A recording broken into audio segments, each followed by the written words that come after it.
Well, I'm going to give everybody a little background on Walter Redondo. Well, he's not technically savvy. He's a hell of a tennis player. I'll get this somehow. There we There go. You are. All right. Where's your beanie? Yeah, I know. I'm so familiar with wearing a hat, you know, being on the court, and then even off the court, I just have always enjoyed wearing a hat. But I thought today I'd do something different. So I'm going to start our conversation by telling a little story. So one of the shows we own is Art San Diego. And I don't know, 6 years ago, I had to fly to, during the course of our show, I had to fly to Chicago from San Diego. And then I flew back like 2 days later. I think it was Friday night. And Chris Marsh from UBS, who's our sponsor in San Diego, says, Eric, you got to meet this guy over here in the booth. And I had flown back wearing tennis gear. That's all I normally wear is tennis clothes. And I wasn't dressed for the show or anything, but I thought I'd just drop by and hang out in the show office. And Chris is like, no, you got to meet these people. So he introduces me to Walter. And I'm a big tennis player and big tennis fan. So I'm like, oh yeah, Walter, the Redondo family in San Diego. And I'm meeting Walter and I go, well, what brings you here? Oh, I love art. And so we're sitting there talking for like half an hour. And all of a sudden he looks at me and goes, so what do you do?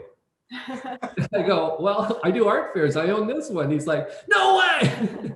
And then that was it. We've got art in common and tennis in common. Not my skill level isn't as good as Walter's, but you know, we have those two things in common and become friends since then. So yes. So Walter, did you begin painting before or after your tennis career? That's a great question. You know, I actually started around the same time. You know, my grandmother got us started in tennis. The family, there were 9 of us. So the way to keep us off the streets was to get us involved in the sport. Though I found myself enjoying art after I found my brother drawing in the bedroom. And so I'm walking down the hallway and I go into the room and I realize, wow, okay, I'm going to draw this. And it ended up coming out to be just like my brother's work, except, you know, I'm going to say better.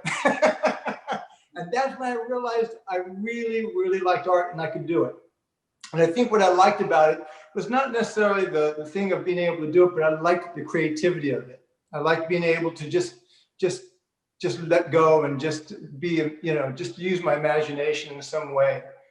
And I think a little bit of that goes into the tennis. You know, when we think about being on the court, for me, you know, we start learning a technique and then sooner or later we have to let go of the technique and then we just have to start playing tennis.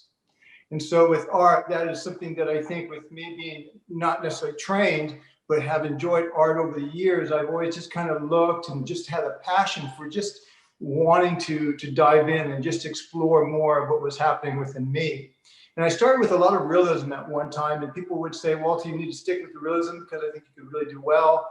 But inside for myself, I think I needed to be a lot more expressive.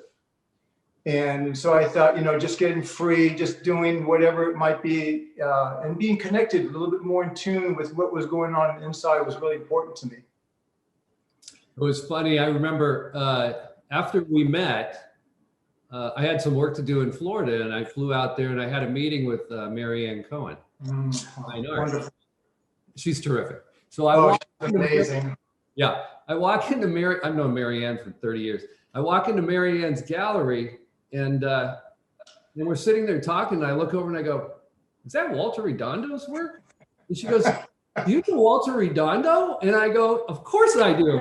I said, I met him a while ago. We played tennis together. And you know, Mary Ann's daughter was a star tennis player. Oh my gosh, yes, I understand. Amazing. I think she won NCAAs a couple times, I think, if I remember correctly. And then went on to go play professionally as well, but ended up being a coach. He's a coach at a college in Texas. I can't remember. Is it? I forget the name of the school, but every time I had the opportunity to talk with Marion, I absolutely enjoy it because she loves incorporating a little bit more of the tennis and things. And she coaches me through a few things, you know, as I'm kind of painting. And then, you know, just having the opportunity to speak tennis and art is always enjoyable for me.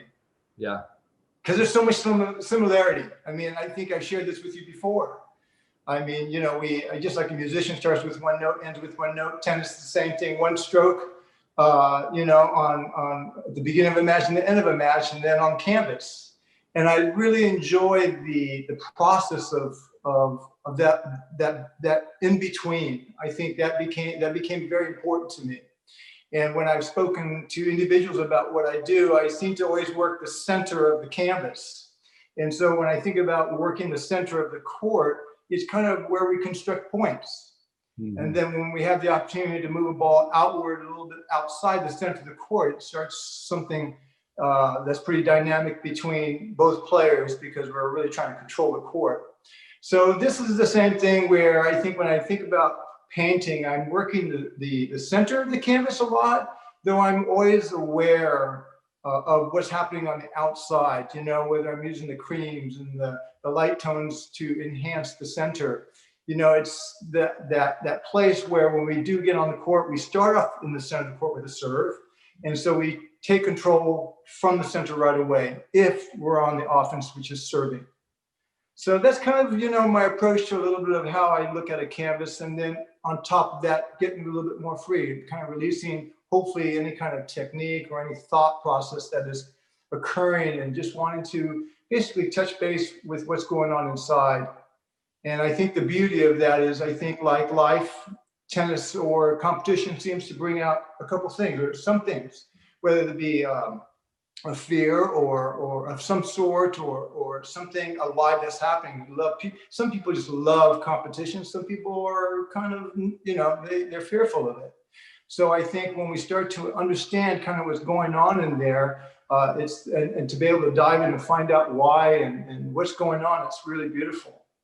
So anyway, this is why I really do art. I just love that whole creative thing and being able to go inside. Yeah, and you do well at it. I remember what Marion actually said to me. She goes, I go, is that Walter Redondo's work? She goes, he's the real deal. He loves your work. Yeah, it's funny. And I guess I'll tell the audience one more thing, that my wife Kelly also plays tennis, and when Walter comes over to visit us, we'll get out on the court and he and I'll hit, and then we'll bring in some other people, and he hits with Kelly, and he's just so zen about teaching and being patient. And Kelly, you're doing so well, and I'm completely the opposite. Like, get ready, get your racket. And she's like, can't you be more like Walter? It is fun out there with everybody, isn't it? Yeah. I mean, the energy and everything is just wonderful. Well, your paintings are terrific. We have one hanging on our wall here. I can't wait to see you again soon, and do Art San Diego again next year for sure. Yeah, be great. I encourage everybody to check out Walter's work on our site, on our RAVE site. It's fantastic. It's abstract, but you know, there's some subject matters in there that really tie together in your titles and stuff. So it's wonderful. Thank you, Eric. Yeah.